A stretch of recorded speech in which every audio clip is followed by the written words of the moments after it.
Ooh, happy Halloween. Welcome to the pilot episode of Matt and Yael Horror Recap.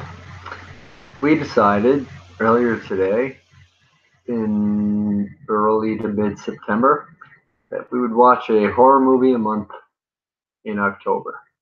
Little Huh? background, The horror movie a day. a horror movie a We day. decided that I'm here to correct. Yeah, we're gonna watch one horror movie a month for October of this year, and we're gonna air it every day on this YouTube channel. Not a month, a day. What's wrong with you? That I'm joking. I'm saying I'm playing off Oh, of my okay. mistake. Oh, okay. We're recording this at 12:30. This is Yael Gavish. This is Matt Kona. What are you We doing? have done stand-up comedy before. Mostly we stay in our apartment Home. in Austin and work nights. So we're doing this instead. We're justifying being hermits and watching movies. So we hope you will. Watch those movies too. Yeah. So here's how you could do it. You could watch the movie first, or you can watch us talk about the movie, Get or all the ideas of the movie and then watch it. I would recommend you first watch it. or you can watch the movie while watching this, which I think would be way more confusing and I think not we should say enjoyable. like what movie we're gonna watch next, then people can. Okay. All right. So We're gonna decide at the end of that episode what we're gonna watch. this is why it's a pilot episode. Yeah, we have no idea what's going on here now. We're figuring things out now. We're recording live onto a webcam that looks like we're paying tribute to the Blair Witch Project, and we're doing a pilot which we're going to broadcast in September because the first movie that I chose, and we're doing it basically. We want to make it accessible for the modern person, so we're not digging deep into the old VHS bins, finding a VCR and hooking it up and watching some old goodies. And I know some really good people. I have some big time, old time horror collectors. Check out the account at Horror Boobs to see some old VHS tapes from my buddy in New York. We're just doing stuff The that boobs are not gonna happen here. not on this, but in many of movies. Not in this first movie. So Yeah, we're that's just true. choosing movies that are available on the most common streaming devices, Amazon, Hulu, or Netflix. And the first one we found You was picked it. I found it. It was on Amazon via Showtime, and it was called Gone from 2012, 2013, starring Amanda Seyfried. So what I wrote, we each have notebooks. So we took notes. Mine is blue, hers is Because pink, he's a boy and and a girl. and boys have a penis and girls have a vagina. And vagina is pink. As other Penis yeah, and balls might be blue. sometimes.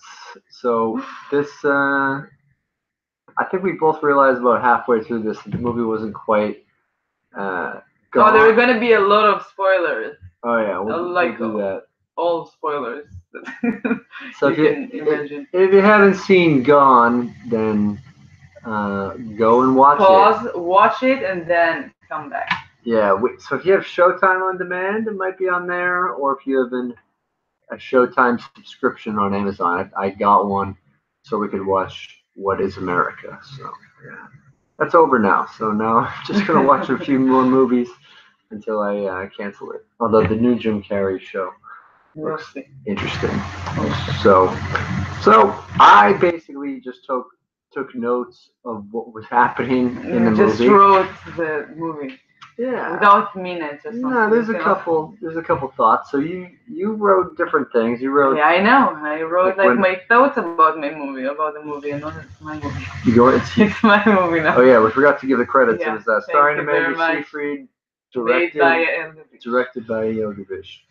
Yeah, so basically, if you want the script, it's the same thing that he wrote. All right, but we're breaking it down the movie, so you feel free to interrupt Okay, so me. you're gonna tell the movie, and I'm gonna say what I thought about it. Yeah. If you ever have seen a sporting event and you have a color commentator and a play-by-play guy, I'll be the play-by-play guy, but offer And I'm gonna tell occasional. what happened in the movie. No, To my no, opinion. no, that's you're, not yeah, what. you're... You just completely confused. But good. This is Okay, a start. pilot, so she'll correct me on things that she's incorrect on. I correct you And anyway on anything.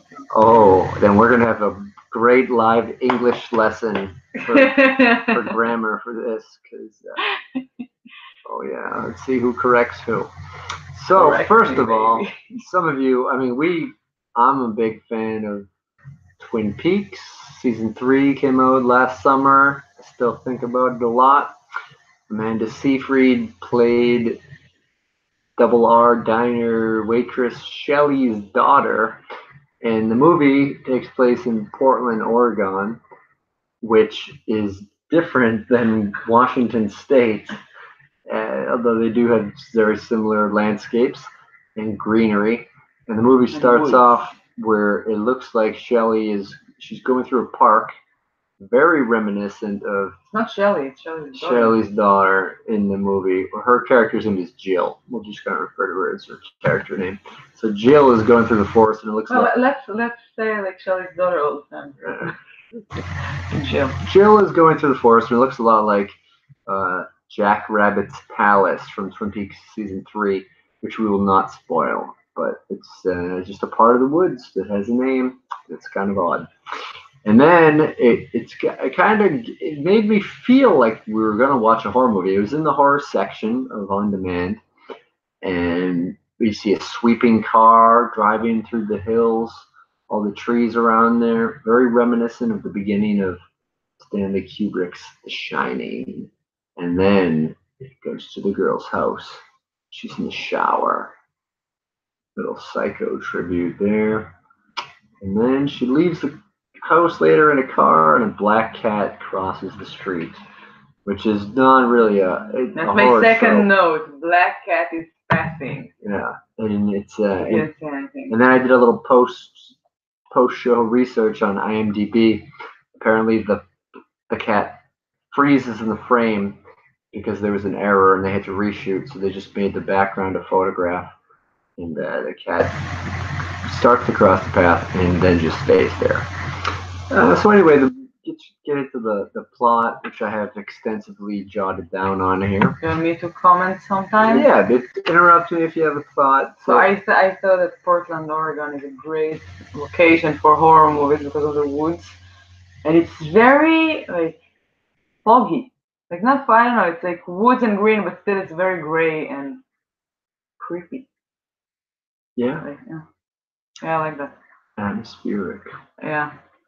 And the first thing they wrote was that my favorite horror movies are always as a blonde girl one, and she's usually like the main, I don't know, dumb person that would do all the mistakes to make the movie scary. The main dumb person. Yeah, and I don't like that. I don't like that it's like still that stereotype. Stereotype. Yeah, stereotype. Stereotype. I think it's like, come on, Sarah Michelle Gellar is not like in anymore. Like I noticed that since I was a kid and watched horror movies, that there's always a blonde girl. But Sarah Michelle Gellar is a very not dumb blonde girl in Buffy the Vampire Slayer. But yeah, I'm not talking about that. I'm talking about horror movies. And I remember what you did the last summer. Are you calling it? I know what you did. I know what you did last summer. She wasn't like. I mean, some horror movies are just written dumb. Like, no, but they always cast a blonde girl to play that dumb girl, and I don't like that. Okay, I'm not arguing against that. I didn't think that this character.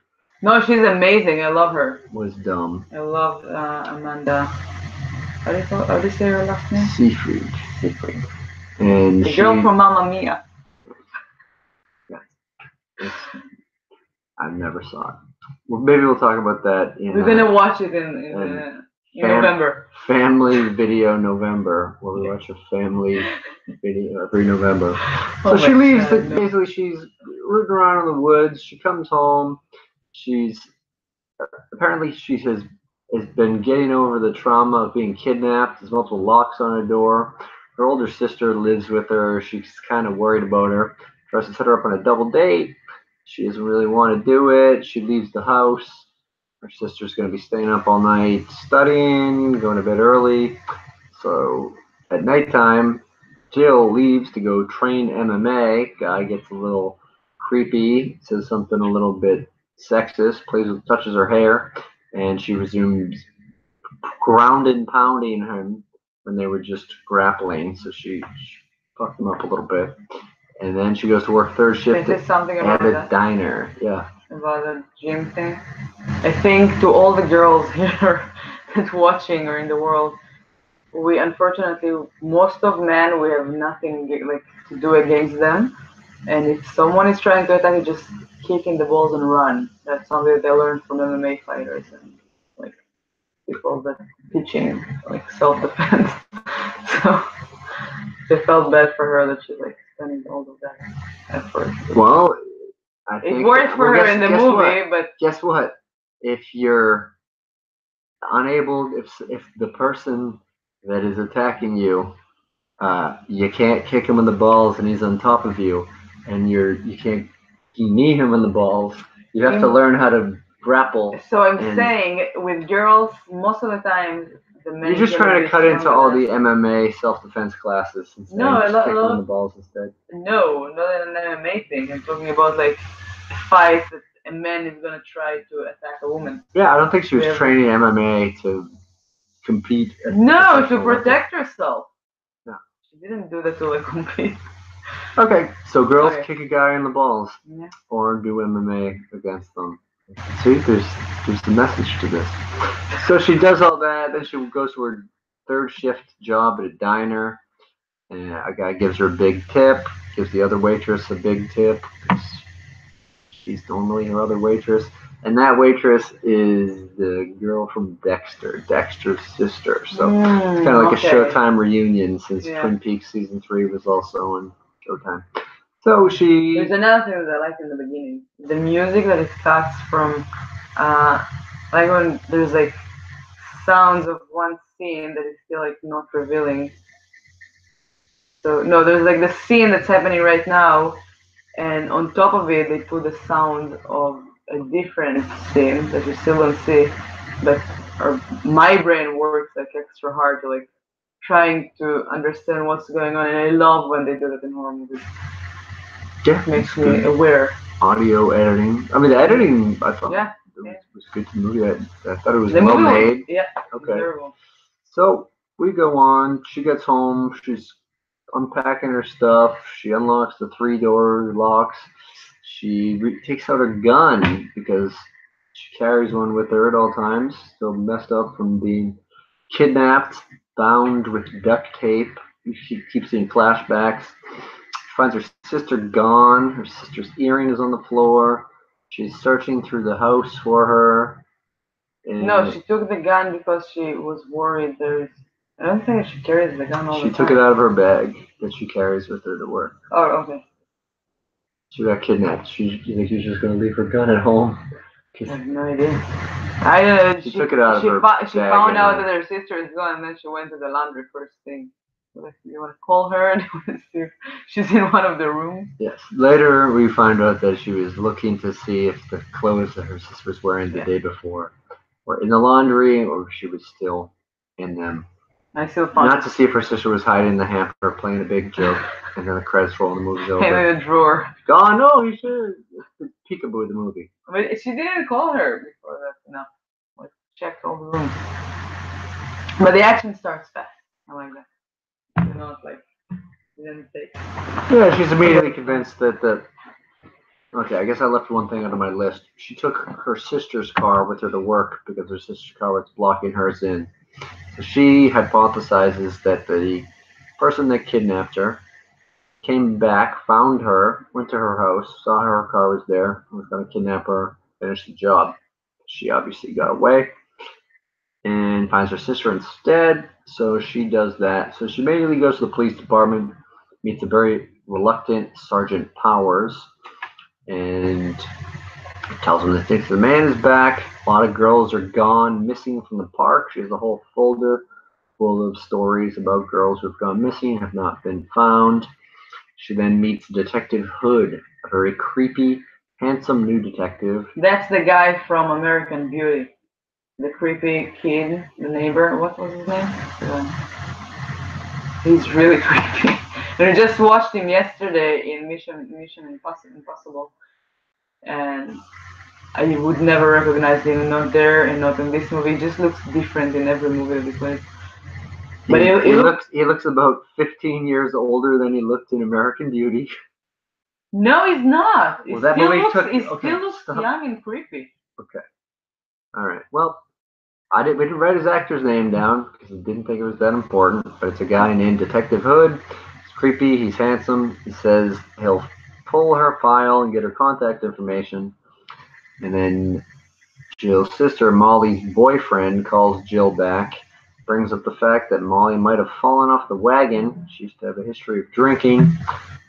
So Powers fills Detective Hood in on Jill's case after she leaves and about how her abduction story didn't pan out. They never found any evidence of a hole in the woods. They never found the guy.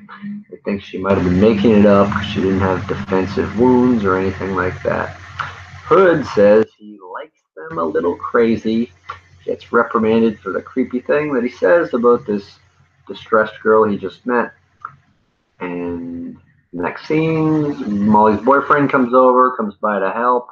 They argue about the pajamas that she was wearing because there's different pajamas in the laundry. Jill goes next door, asks her female neighbor if she saw any activity. Her neighbor immediately gives her shit for not being neighborly and never having said hi to her before, and then recommends that she talk to the squirrely insomniac man next door named Conrad, who doesn't sleep that much since his wife dies. So she crosses the street, goes to talk to him. The ex, very standoffish, tries to shut the door in her face while looking real mean. And then finally forces him into conversation, uh, telling us a series of tall tales to try to get cooperation throughout this, saying that someone stole her bicycle. Did she see anything in the night? He says he saw an all hours locksmith van in the driveway that honked, which she did not appreciate. And then she immediately Google image searched, stalks the locksmith van, finds out what it looks like, drives her car until she finds one on the street, aggressively drives at it, almost causing several accidents until she follows the van into the locksmith's shop, where she could have probably gone in the first place, and meets the boss, who says his son works midnight shift and he didn't go out on any jobs last night. She says that she saw the van on the street. So he wakes him up because he also sleeps during the daytime in the locksmith shop until his midnight shift begins. He comes out also looking creepy, sounding defensive. She makes up stories about things. You want to call me when you're done? Okay. Yeah, I said interrupt me if you. You finish reading. Yeah, you don't give me a chance to like. You can finish and then I'll come back. Tell me your locksmith thoughts. I still have thoughts from the beginning. Okay. In the police station. Okay. So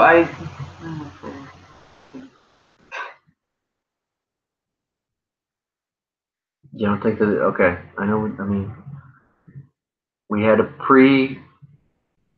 post movie meeting. Yeah, and then you just canceled everything I said. What do you think? It's a trope in horror movies, or in I guess any movie where a person is trying to do their own investigation. That the police don't. Yeah, I felt it's like it's not. I didn't feel to me like a horror movie at all. It was like Yeah, I feel like about halfway through. there are three like thrilling parts, maybe, and it was mostly like how do I call it? It felt like I think it's a good self-detective movie. That's what happened there. She's just like running after everyone, but the thing that I didn't like is the fact that the police is like ignore everything that she's saying to them, like trying to chase her instead of trying to help her since the beginning. And they try to help her, and they like telling her that if not, she's gonna go back to the hospital and like, take her pills and stuff. So I didn't like that because I don't feel like the police is that stupid. But another thing that I thought about during the movie is that something that I heard when I was a kid about that like pictures and of kids, missing kids on milk, and I was like, what? That's crazy. I thought it's just like I don't know, just story or something. Then I came here, and apparently it's true. And then it's probably because of the police treat people when they're kind of like, hey, my kid is missing. Like, oh no, you have to take your medicine. We'll put you back in the mental hospital. So, but yeah. I still don't believe that the police is that stupid and like ignorance. Well, I mean, I feel like that, but that happens a lot in horror movies too. Like someone killed us. Like I saw him kill him. He's got a chainsaw, and then like, yeah, right, monster, woods, chainsaw, blah blah blah. Yeah. And then usually the police officer gets killed soon after that. If they're running for help and they find a police officer, it's never a guarantee that everything is going to be fine. Yeah, but the fact that like the police was the the body that would take her time and make her feel stress, and I feel that it's not cool that the police was that. Maybe like I don't know, a family member or a friend are trying to stop her from doing that, and not the police because I don't know. It's still like a body that should protect the citizens.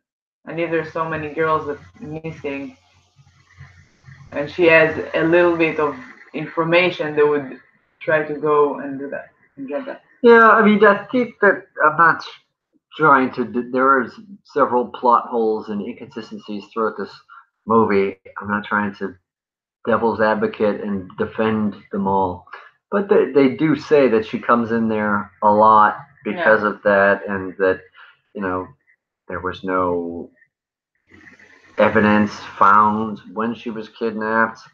I think she's a little bit nutty, but they're hack movie cops, and as you'll get to, you got the creepy new guy, the very defiant Powers that doesn't believe her off the bat. You got like the old grizzled guy, the They were mostly department guys, chief. so You like don't really see. them. I like And then there's suspect one female everyone. cop. Yeah, and only one female cop that she hates her. She's just like has the look of that like you're a girl, I hate you. Yeah, She barely talked. She doesn't do much. Yeah, she didn't do anything. She But got she kind of a weird was haircut. like, yeah.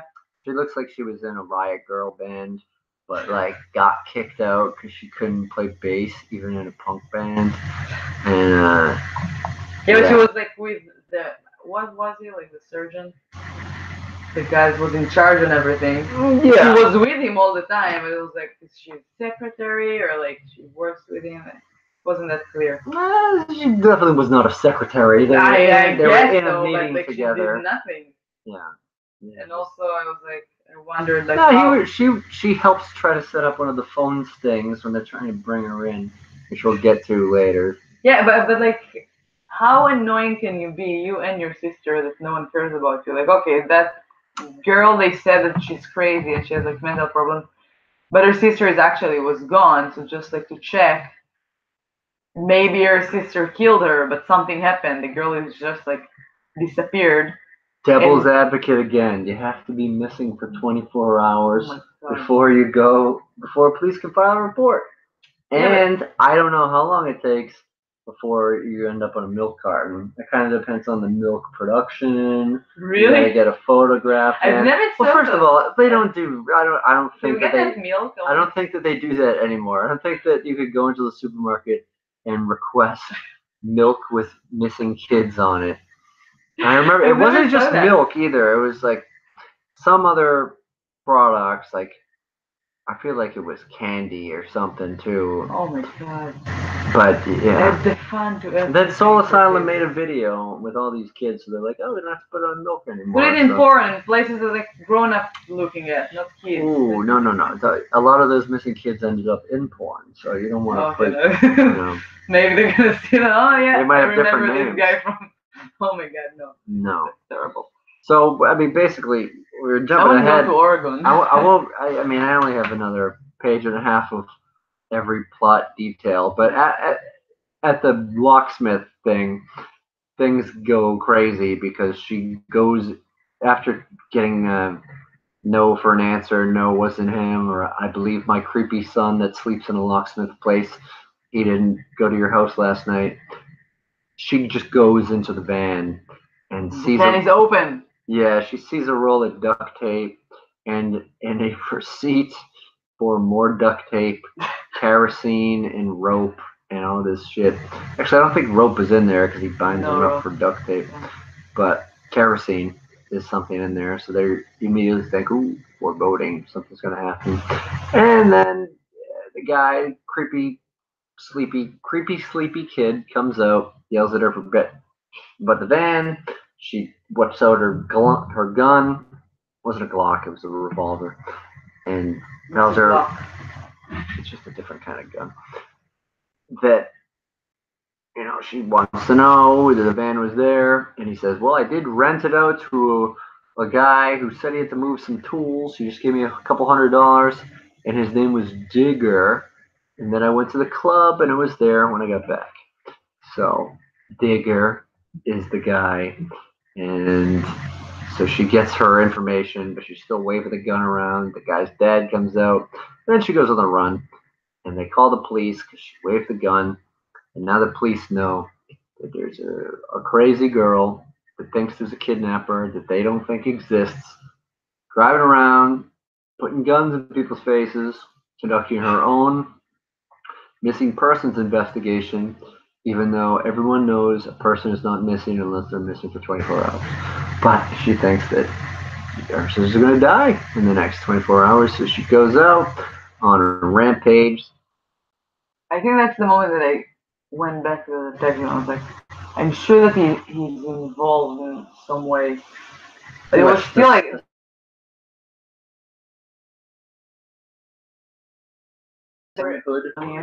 Yeah. And the creepy detective. I didn't think he had a wig on. He was a young man. Oh yeah, I know. That's his hair. His hair is weird. And then she left her weapon. She left her gun. No, that's not until much later. No, when she attacked the guy in his... Where are we now?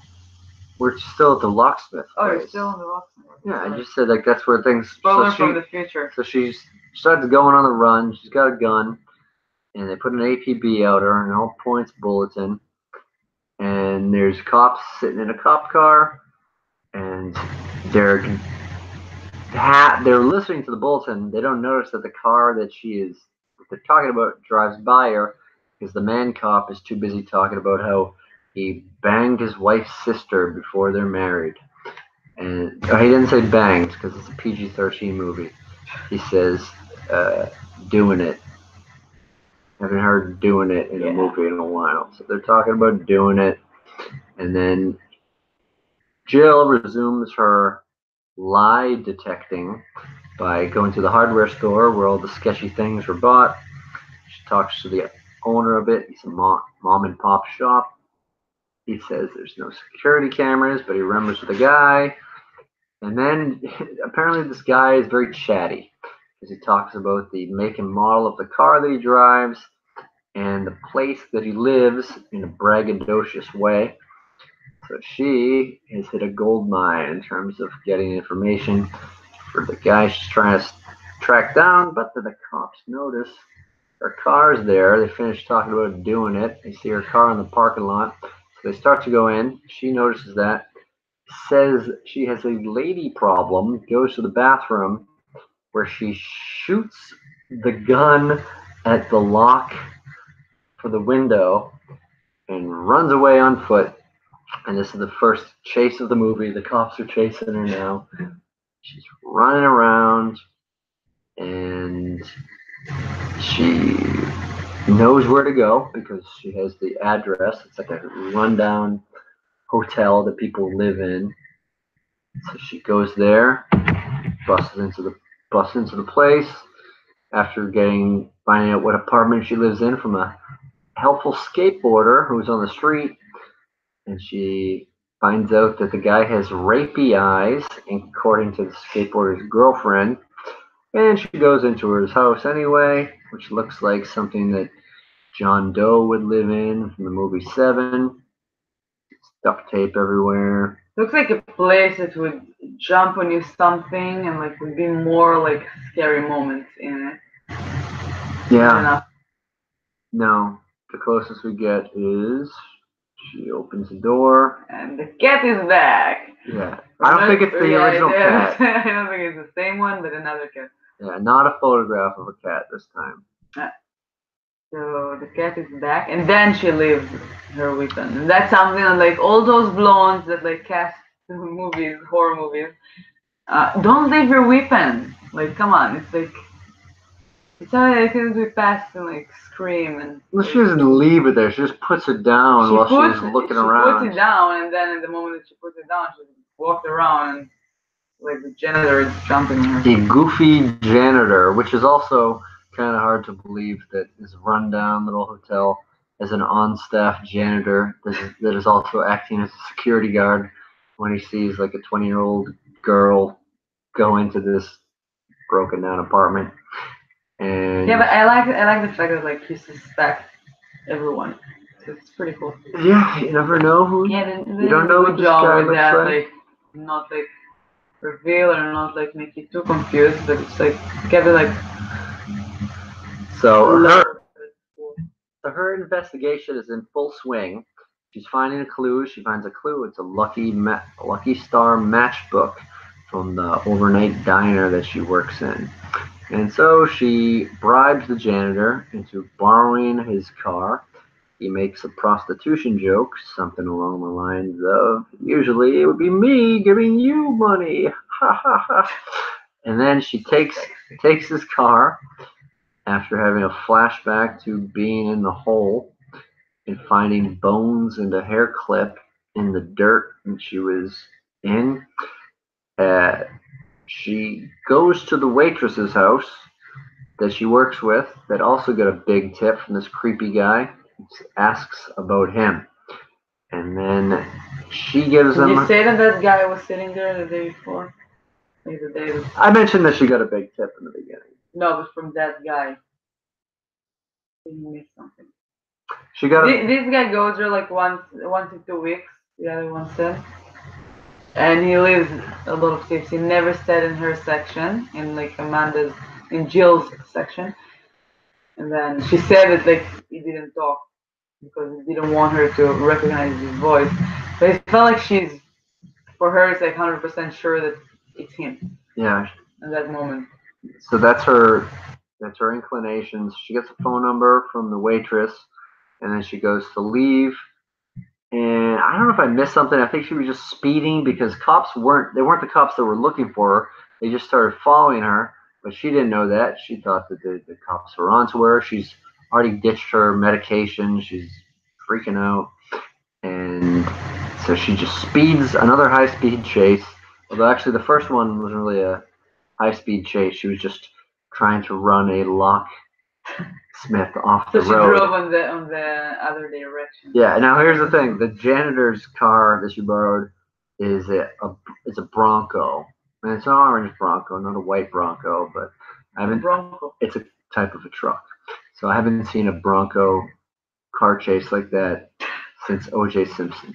But that's just a real life thing. And what happened with what? Oh, okay. Let me just recap the entire O.J. Simpson car chase murder scene from 1994. What? If you're not familiar with it, just send it in a private message to we're gonna do a different show, YaleMag7@gmail.com, where she learns about the O.J. Simpson trial. Why did you give her email now? Yeah, well, unsubscribe. So J.K. Simpson was on trial for murdering his ex-wife. I know, but was he driving what's with the car? It's a long story. There's a car chase when they were going to arrest him. His friend was driving a Bronco. Oh, really? Yeah. Yeah. Everybody's okay. It was a massive. I will do a different show about that without him. Okay. Mr. Know-It-All. We're gonna Mr. Know-It-All to the trial of the century. I asked you already. Yeah, he didn't arrive to Israel that much. We had other things to do. Okay. All right. She's from Israel. All right. So she runs through the neighborhood. She ditches the car, ditches the Bronco, doubles back to the neighborhood, back to the waitress's house. And you can tell this because this is maybe your favorite part of the movie. Well, oh yeah, let me just say whatever she said. She tried to convince the waitress. The waitress was like kind of like she called the police. The waitress, because the police was on their way to her house. She said she called it. She was there and no. Yeah. The waitress. Okay. She called the police, and then that's why the police were on the way. When she left, she said she was worried because she heard sirens. Okay. Anyway, she goes back to get the keys. She tried to get her car because she didn't have her O.J. Simpson's car anymore, and she said she just described very nicely in very nice words how she's gonna live with the fact that her sister's dead, and she can still like. Yeah, she really lays it on thick. She's like. She and then her kid was there, so she was very upset. Like, so she just told her, "My kids are in the purse on the desk, and don't you ever come back here." Which I think means you now have a free car. Yeah, that's what I thought. Like, she's not like gonna return it. Also, I thought about like the other guy with the Bronco. Is he gonna get it back at some point? Well, she tells him, if I don't bring it back in 24 hours, I'm dead. Maybe did like a funeral or something without her, just like a ceremony, memorial with that prostitute. Not to skip too far ahead to the end, which we're not that far from now, but maybe we write a sequel fan fiction where it's just the janitor trying to find out what happens to the girl. Ooh, I like that. And why? And where's the car? Why the cops are looking for his Bronco? Yeah. So I thought it's a very weird reaction. I was like, the kids are there, and don't ever come back here. Yeah. It was very dramatic, like too dramatic. Yeah. How dare you have us? Blame me for your sister's potential murder. Take the car. Just drive safe. Put your belt on. Yeah. So she takes the number that the waitress gives her, calls the guy who says that he is not the man that kidnapped her sister, and he goes, "Oh, are you the Jill that works at the station? I gave you a pretty good tip. You know, I'm a pretty good guy, so if you want to meet, maybe we could talk about it." Yeah, it wasn't like that. It was creepy. Okay, he said it in a creepy way, but I want you to see that I'm a good guy. I say let's meet. Yes. My place or yours. It was super creepy. No. Well, first of all, he doesn't have a place because he's homeless. Yeah, he said that he doesn't have a house. He did offer to come to her. She said she would come to him because she's brave and she wants to some MMA class. She wants to find her sister, you know. She wanted to fight, practice her like. So she gets directions to an abandoned ranger station. That was the moment that I wrote that I thought that her sister had a boyfriend. Yeah. And he was involved for a moment in the beginning. He helped her like to try to call the school or something to make sure that she's not in class. And that's it. And I wrote like her sister boyfriend is not part of anything. 2 minutes later, bam, tell them. Yeah.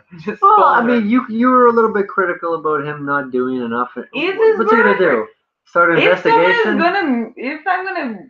But she had a history of being a drunk. Girls ghost guys. You're your boyfriend. You should take care of you. You get ghosted sometimes. That's why we have boyfriends, in case if we're gonna go missing. Then we need you. girls ghost guys all the time, and not just when they are murdered and become ghosts. So she says she might have been gone out drinking all night, and No, but then then we he see calls. he calls her and says she came home, but it's the lady cop trying to get him to sting. She But looks she like a doesn't pickle. buy it. She doesn't buy it. She doesn't take that. So then the detective calls her and chastises her. Then she calls Jim on the other line. He gives more creepy directions. And he starts. Yeah, and it sounded like I felt like there's something that they gave. Also, I read like someone else saying that on IMDb that they gave like a lot of information that's not necessarily needed. Like it kept like it wasn't too boring or something, but it was kind of like, okay, is it gonna lead to anything? But no, most Well, of it's a it. long ride. You Yeah, gotta yeah, talk about other yeah. So stuff. he was talking with her, but the thing is that he didn't admit. He didn't say that her sister is there. He didn't say that he's the guy. He didn't say anything. So they talked about different subjects and very low and whispering, and it sounds like they're about to have a sex call. Like, Well, he gives a creepy vibe. He talks a story. He tells a story. I mean, in his defense, and again, I'm devil's advocate. I'm not defending a kidnapper or an alleged kidnapper, but he left no evidence. The first time they met, there was no DNA or anything, and so he's a careful guy. So he's not going to talk about stuff on the phone. So he says it the whole time. If you were to look at a transcript of the phone call, you couldn't. It wouldn't say in parentheses creepy intonation in voice. So he talks about how there was a story about a father and he and a asked her how daughter. she left, like the whole. Eventually, Yeah. but he tells a story about a father and a daughter that were living in a cave in the park for years, and no one found them. And then he says, "I remembered you from the news. That story. How did you get out of the hole? I'm sure that the person that let you escape must have felt like he'd been made a fool of." And then he gives her more creepy directions. She comes to a literal fork in the road, which is both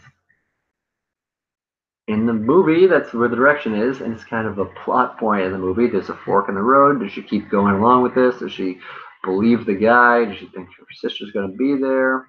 Is she going to continue down this path of revenge, kill the guy, whatever? She came out from the car with a light, with a flashlight, a big one. I was like, where did she find that? Cars have flashlights. Is your car has flashlight? I have a flashlight in my Really? car. Yeah. I didn't know that. Yeah. Where? It's right in the back. In the trunk. Sure? Yeah, if I had to change a tire or something, you need a flashlight. I don't know. She didn't open the trunk. Okay, well sometimes they're not in the trunk. Maybe she has it in the back. I don't know. Yeah. So she goes to a fork in the road, where she has to go into a footpath to look for a lantern to find his campsite.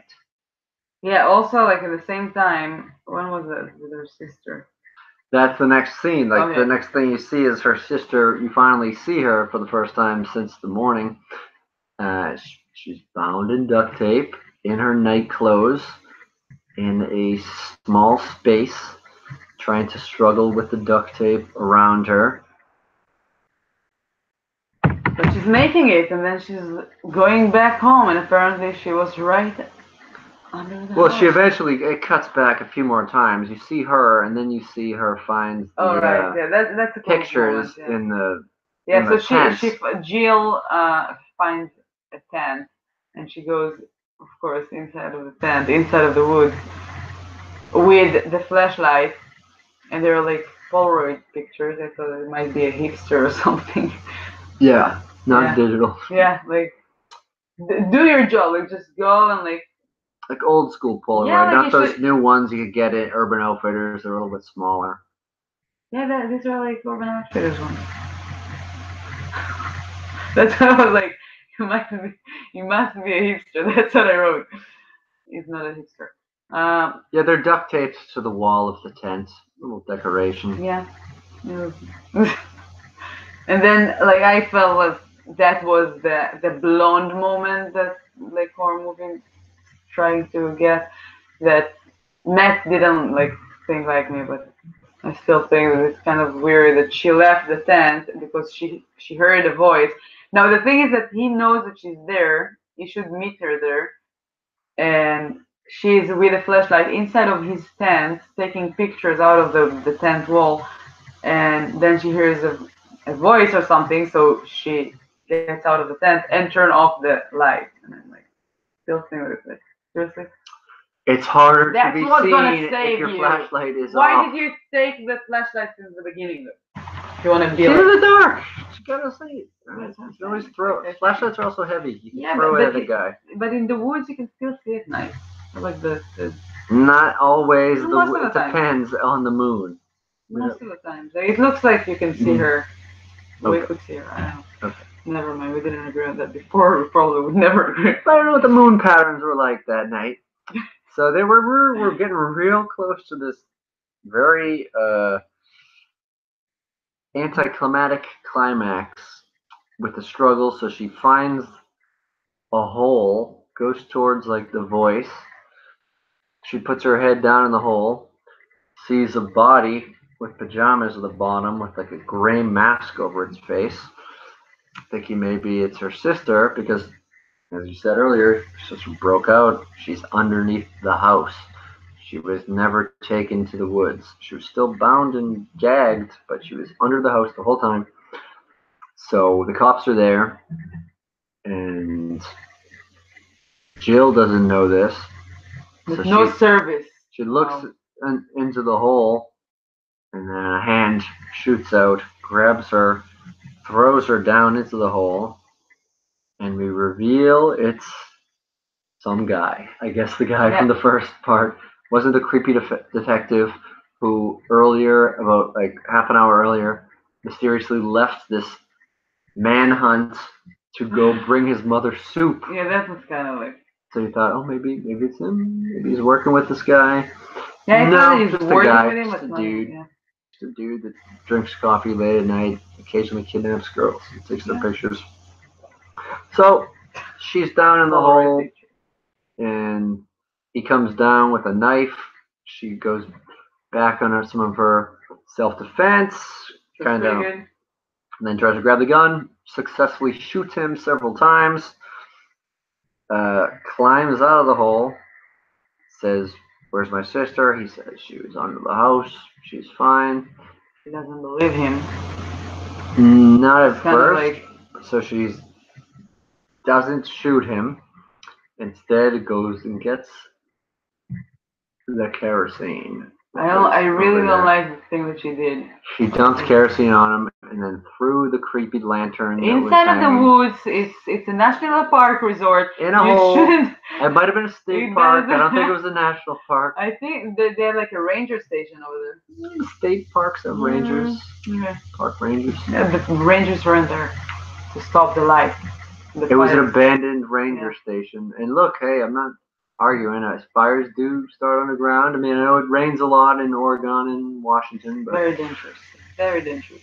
So he burns a guy alive and the dead girl underneath her and underneath him. And then there's. It wasn't that girl. It was a doll.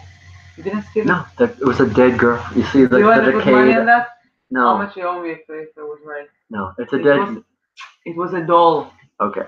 The legs were like a crown. It looked like a decayed girl. That's what he did. They wanted her to think that it's her sister, that she would go down. I feel like this guy kills multiple girls. This is not her dead girl.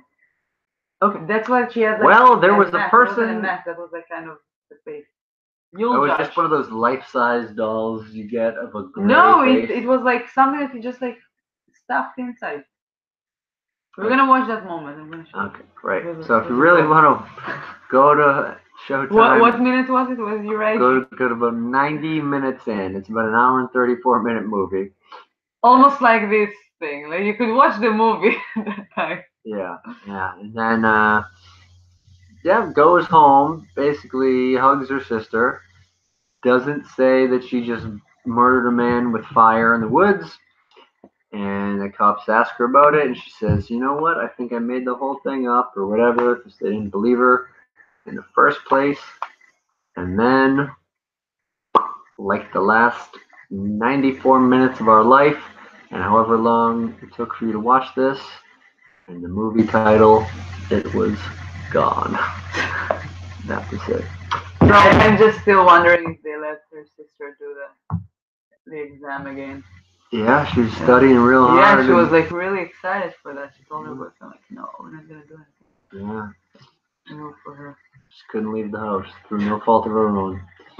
So that was the movie. This is our preview. Well, hopefully we'll work out a couple of the kinks, but let us know. We're putting this out before October. Let us know what you thought of it, what movies we should watch this month. We're going to try to publish one a day. Probably not going to watch a movie a day. We'll probably try to bank a couple on mutual Every days day off. you're gonna have a new movie. Yeah, we're just taking behind the screen. So yeah. we'll do it more in depth, what's less the next in depth. movie? Wait, so Well, did it's your. did So you we're gonna watch, alternate picks. So I pick a movie, then you pick a movie. Yeah, but I want them to know that, like. Yeah, we're this is so we're gonna pick a movie. What Stephen King's movie you didn't watch? There's a bunch, probably. Like. I'm not gonna name all the ones that I didn't watch. The Cat's Eyes. Cat's Eye. Cat's Eye. Cat's Eye. Yeah, I don't know. I think that's like, is that just one movie or is it a short movie? No, I think it's one. Okay, then we'll watch Cat's Eye. I don't think I've watched it before. So. Does he have another movie that you didn't watch? There's probably a bunch, but I don't know. Yeah, but some know. I think that hotel room movie I never saw. Samuel Jackson's in it. I forget the name of it. I think. I watched it in this movie. I love it. Room 237. It was based on something from the Omni Parker House Hotel in Boston, which is the oldest hotel in America. Although the people from the Omni Parker House Hotel will tell you that they have no hauntings, and there was nothing haunted about that room, although it is now a janitor's closet. So I think that may tell you something. Cool. So, okay, Cat's Eye it is. So if you have seen Cat's Eye, we'll look forward to watching the next episode. And if you didn't watch it before, we're gonna watch it too. So yeah, if you haven't watched it, now you have time. Yeah, so thank you for watching this. You have a break now from us. The pilot episode of Matt and Yael horror recap, October 2018. So we're on Facebook, Instagram. I'm on Twitter at Matt Kona. You're at YAELGAVISH. That's how you spell it. It says it right there in the title. Post this around. Instagram and Facebook. Give it a thumbs up. Thanks for watching. Subscribe. Happy Halloween. Happy Halloween. All month. All month. All year.